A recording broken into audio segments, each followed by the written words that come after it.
Diego Costa! Coutinho! You are looking at one of the best strikers in world football. Harry Kane may well have won the game for Spurs. Leicester! Oh, yes! That's a beauty! Champions in trouble! Absolutely sensational! What a save to have! Quite sensational goal from Charlie Allen! Brilliantly done! Oh, what a lovely finish! What a goal!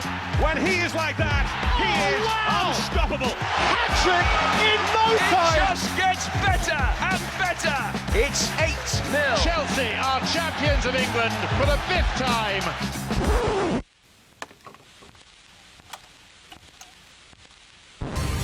The soundtrack to another stunning Barclays Premier League season is about to begin. Chart toppers Chelsea kick off their defence at home to Swansea.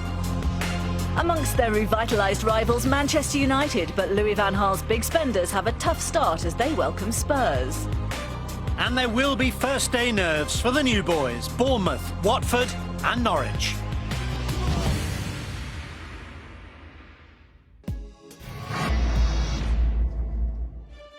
Success, and yet winning the season's battle is just part of the challenge.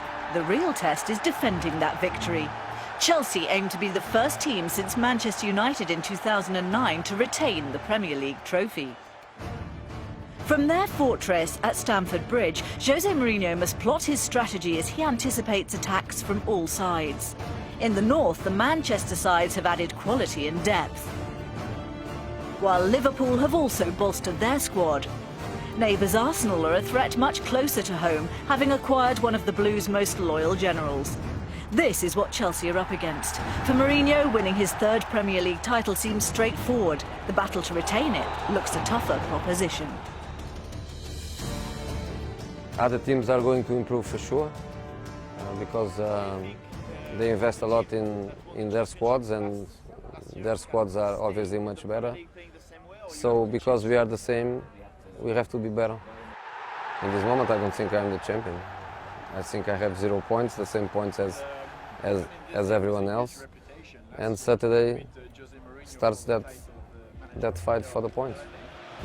Like the winners of the previous 3 titles, Mourinho has essentially persevered with the players who were so successful last year. The only notable additions are Asmir Begovic and Radamel Falcao. The latter may have to shoulder the goal-scoring responsibility with Diego Costa out for the first game. A summer-long pursuit of Everton's John Stones suggests where Mourinho believes he has to fortify, yet the skipper, central to Chelsea's defence, is up for the challenge of another war of attrition. I want to win matches, I want to win trophies. For me, that's what it's all about. If I can pass on experience and have a big part to play this season as well, even better. We know what's expected of us and what's going to be coming. So we have to be mentally ready for that, which I think we are. Physically, we're certainly ready. I'm ready to retain the title. The first challenge hails from the west. Swansea City crossed the border with a sense of purpose. Following last season's highest ever Premier League finish, Gary Monk has secured some impressive signings, including Eder and Andre Ayew. On last season's opening day, the Swans caused an upset, winning at Old Trafford. Can they do the same at the Bridge? For manager Gary Monk, the strategy is to keep pushing ahead into new territory with his strengthened forces.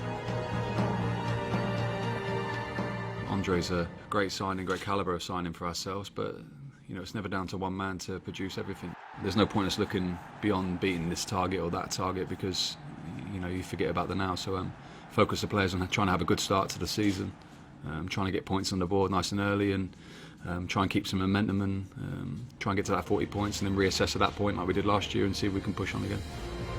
Swansea march east this weekend, knowing that last season Chelsea won this fixture hands down. In fact, the Swans have never taken a point at Stamford Bridge in the Premier League. Yet the Welsh side could offer a sterner test this time. And as Chelsea marshal their forces to defend their crown, this is set to be the first of a series of epic encounters. Mourinho and his men know a tough fight lies ahead.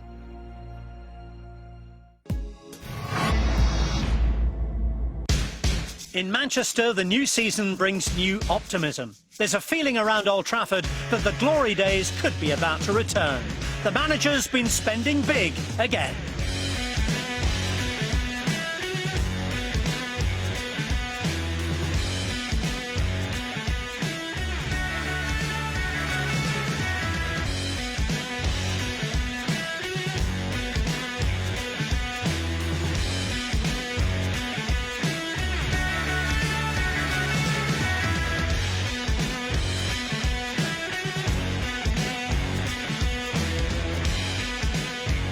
Louis van Gaal has gambled on some big names to get United back where they once were. It's taken his spending close to £230 million. Is it enough? There'll be clues in their opener against Tottenham.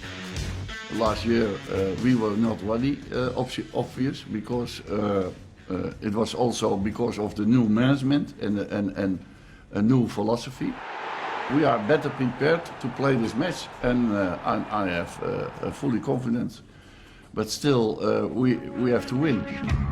Last season's fourth place secured Champions League qualification, but Van Gaal's new look United have raised expectations. However, their star performer last season, David De Gea, looks poised to join the Spanish giants Real Madrid, and because of the distraction of that potential move, he's been dropped for this one. We have observed and seen him in training sessions. We have seen him in matches, and he is not the David De Gea of last year. So I want players who can focus on the match, only focus on the match, and he is not capable to do that. Mauricio Pochettino is also looking to raise the bar for Tottenham. Last season, the Argentinian guided the North Londoners to 5th place, missing out on the final Champions League spot by 6 points to United. Not bad for his first season in the hot seat, but Pochettino is confident his side can go one better in his second year. This is our aim, or our challenge is to reduce the gap with the top 4. I think this is we need always to put our target higher, but we know that we need to compete and we need to improve our game, and we need to do better than the last season. Pochettino has been much quieter this summer than Van Gaal, but he's focused his attention on strengthening in defence, buying in young talent and instilling his own philosophy on the squad. Up front, the manager needs Harry Kane to repeat last season's heroics, 31 goals in all competitions. I think that we need to try to help him and our squad to give the best in the next season. I think Harry Kane need to show again. No pressure for him. Only need to compete and do his job, because he's a great player.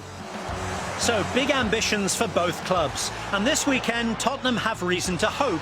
They've won on 2 of their last 3 visits to Old Trafford, although this time they face a new-look United side made in Louis van Gaal's image. And it's one looking to strike the first blow in their title assault. Manuel Pellegrini remains in the hot seat at the Etihad Stadium, though his side finished as runners-up. But despite his new contract, expectations are so high at Manchester City that he surely can't survive another trophyless campaign. The English record-breaking transfer of Raheem Sterling, evidence of City's ambition and determination. You must win a title. You cannot say that it was a very good season and you didn't win nothing about it.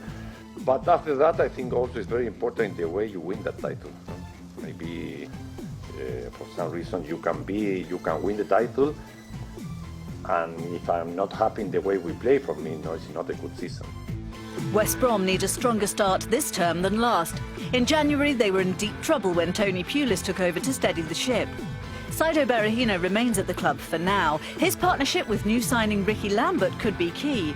As well as City, the Baggies face Chelsea in August, and they need their strikers to fire on all cylinders from the off. West Brom are without a win in 11 Premier League encounters with Manchester City, and in that run they've picked up just a single point.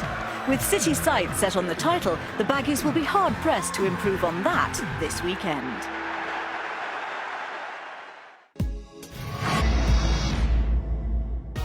There's no doubting Arsenal's ambitions. Last season's 3rd place and FA Cup success have raised expectations. So could this be the year that Arsene Wenger's patiently put together squad finally fulfills its potential? The Frenchman hopes Petr Cech's arrival is the final piece in his title-winning jigsaw, 12 years since the Gunners last raised the trophy. He has integrated very well with the team. He's a good communicator.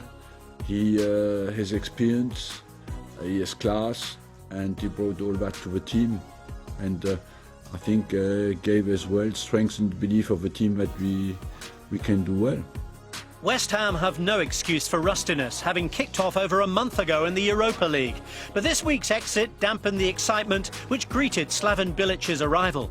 While he was popular as a player at the club, his managerial credentials are not yet proven. And as Sam Allardyce found out, the fans in East London can be demanding. And Bilic's West Ham couldn't have had a tougher start to this on the opening day. It's more than 5 years since they took even a point off the Gunners in the Premier League, and you have to go back to April 2007 for their last victory.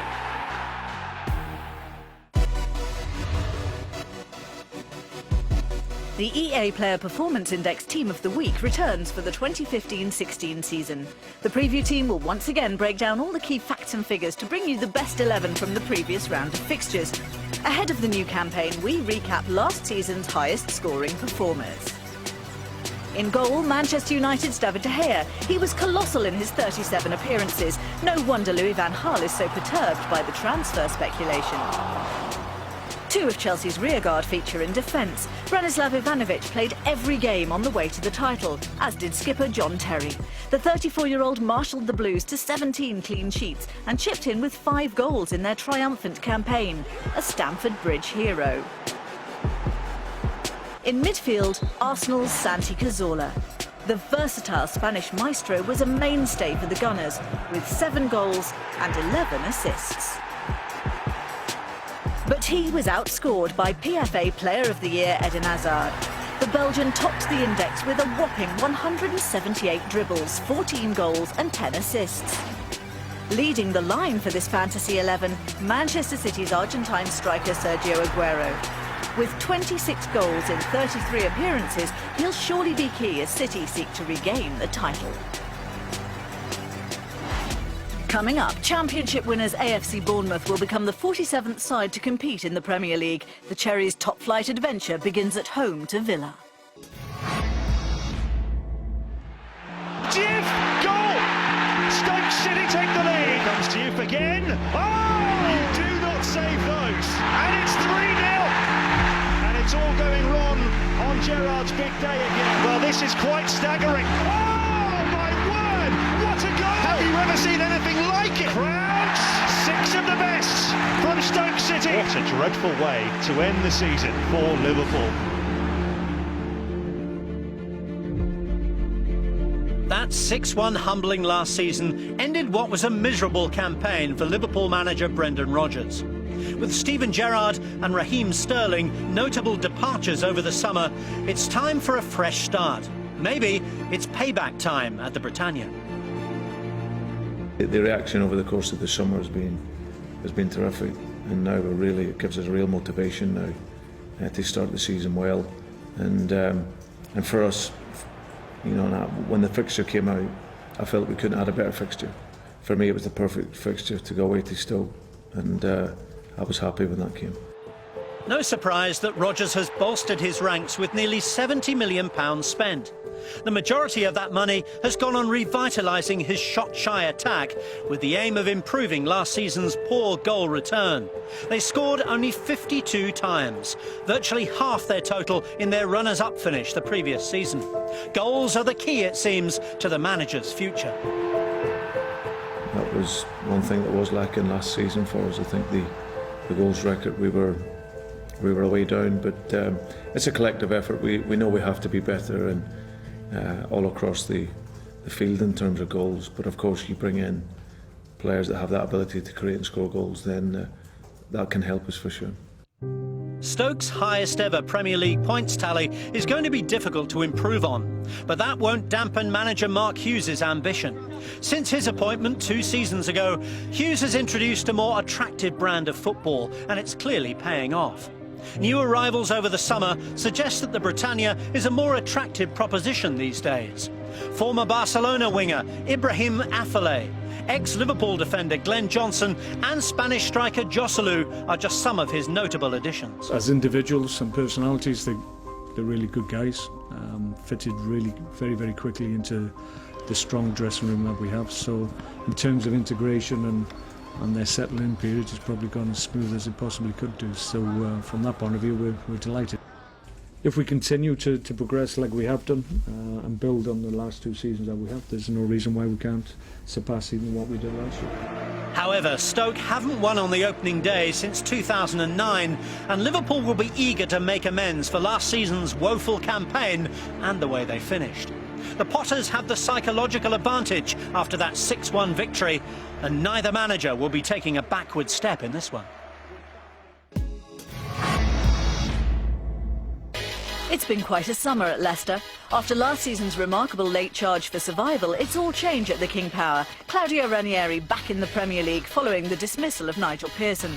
The former Chelsea boss may have big club experience, but after an ill-fated spell in charge of Greece, he has plenty to prove. The manager, every hour under pressure. And then I'm an old man. You know me very well. I'm used to keep the pressure, and I will love the English football because as my character, I am a fighter. I know we are a little club, we want to fight against everybody. Another survival story last season, Sunderland's summer also looked uncertain, but Dick Advocaat's U-turn sees the Dutchman attempt to stabilise a club too accustomed to change. Chairman Ellis Short vowed to back his man, and Jermaine Lens, Yunus Kabul and this week Jan and Villa have all been signed. This match will rekindle happy memories for both sets of supporters. Back in May, Leicester's survival was confirmed with a 0-0 draw at the Stadium of Light, while the point edged Sunderland toward eventual safety. Both will be hoping for less stress this season under the stewardship of two experienced campaigners. It's all change again on Tyneside. Steve McLaren's arrival at Newcastle has seen the former England manager flexing his muscles in the transfer market. The fans will be excited about the addition of Serbian striker Alexander Mitrovic and Dutchman Jorginho Wijnaldum. McLaren is nervous but excited. If you haven't got the edge, the nerves and the expectancy, then time to pack it in. And it's a little bit added spice to it, being Newcastle. Hopefully a sellout crowd, 50,000. A hard game, first game, and delighted for once to be sat in the home team dugout and not the away one. Opposite number Ronald Koeman has overseen another summer of comings and goings at Southampton. They coped pretty well last season with the loss of big names. So with Morgan Schneiderlin leaving for United, Liverpool coming in for Nathaniel Klein and loanee Toby Alderweireld moving to Spurs, Koeman has once again banked on replacements from the continent. So St James's Park should see some unfamiliar faces on the opening day. The Saints did the double over Newcastle last season, so will arrive in the northeast confident of spoiling McLaren's opening game. And a similar result would give those Magpies fans instant doubts about the new regime.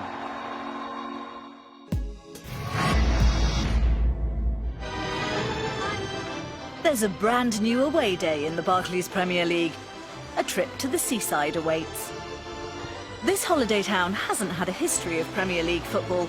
Even the locals are still getting used to the idea. The first thing I think of in the Premier League is Liverpool. Arsenal. At the moment, Chelsea. West Ham United. Manchester City. I think the Chelsea's, the Arsenal and the Manchester United. It's a new dawn for AFC Bournemouth. The Cherries won the championship and enter England's top flight for the first time. It's a sea change, a footballing revolution. First team I think of now is Bournemouth. It's a massive thing for the town and a good thing for the town. I think Eddie Howe deserves a medal for getting them there, yeah? I think he's an incredible guy. Very keen to get going. I think, we've done a lot of talking since those fantastic days for the club, but now we've been working very hard towards this moment during pre-season, so it's been very intense work.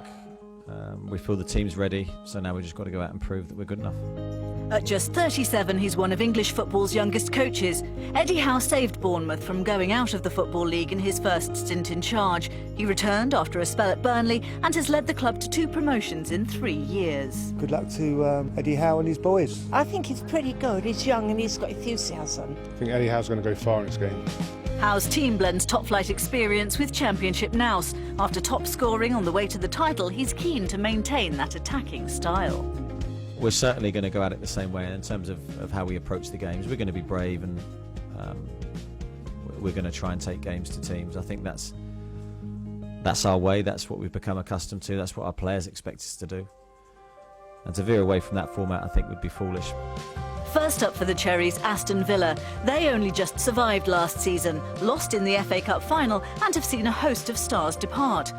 Christian Benteke left for Liverpool, Fabian Delph for Manchester City, and defender Ron Vlaar is out of contract. I respect Fabian Delph as I do Christian Benteke, and they've got decisions to make, and they decided that their future lied elsewhere, and we have to just now concentrate on the players we brought into this football club who we know will try their best for us. Tim Sherwood's reinvested the money in 9 players, 4 from France's Ligue 1. It's a bold decision and one that he prays will pay off, and pay off quickly. We've got a very vast recruiting policy here, you know, a lot of scouts all over Europe, and they flagged up a lot of players which I looked at, and we decided that the best value and the best players for us at this moment in time was the ones we brought into the club.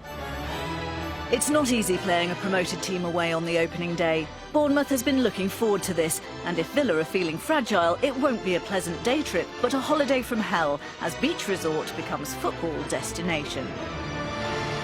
It's going to be packed out. You're going to see all the roads, traffic, flags everywhere. It's going to be a proper football town. Bournemouth was always on the map anyhow, but even more so now.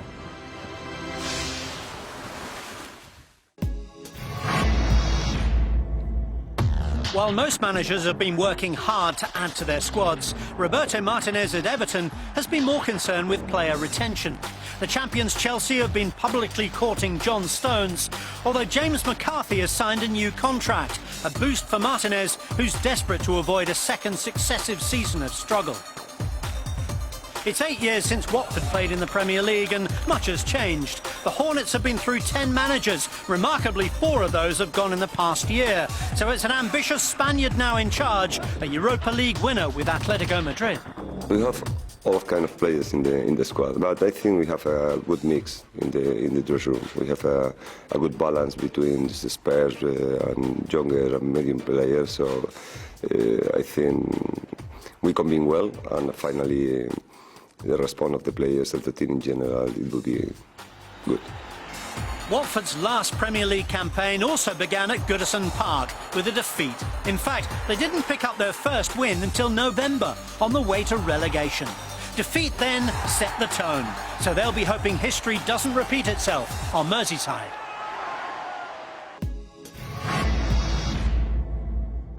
Norwich's Premier League return gave us one of the biggest stories outside the top flight last term.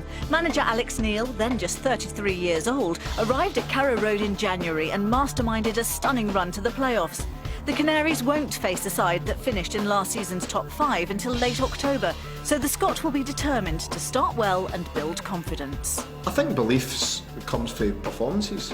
You know, I think even if you maybe lose the game, I think if you perform well and you show that you're capable of competing at that level, then that will sort of grow confidence within the squad. So we want to make sure that we can continue the belief that we've sort of grown in the last 6 months.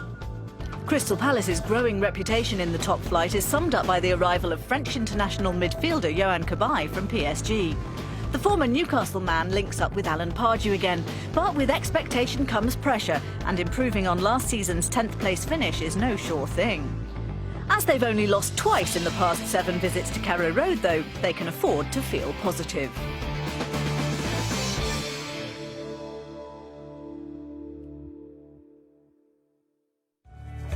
The new season gets underway at Old Trafford on Saturday with United versus Spurs. A big day for the new boys. Bournemouth welcome Villa, Watford travel to Everton, while Norwich start at home to Palace before the champions take on Swansea. A Sunday start for potential challengers Arsenal against West Ham and Liverpool away to Stoke, while there's a first glimpse of City on Monday.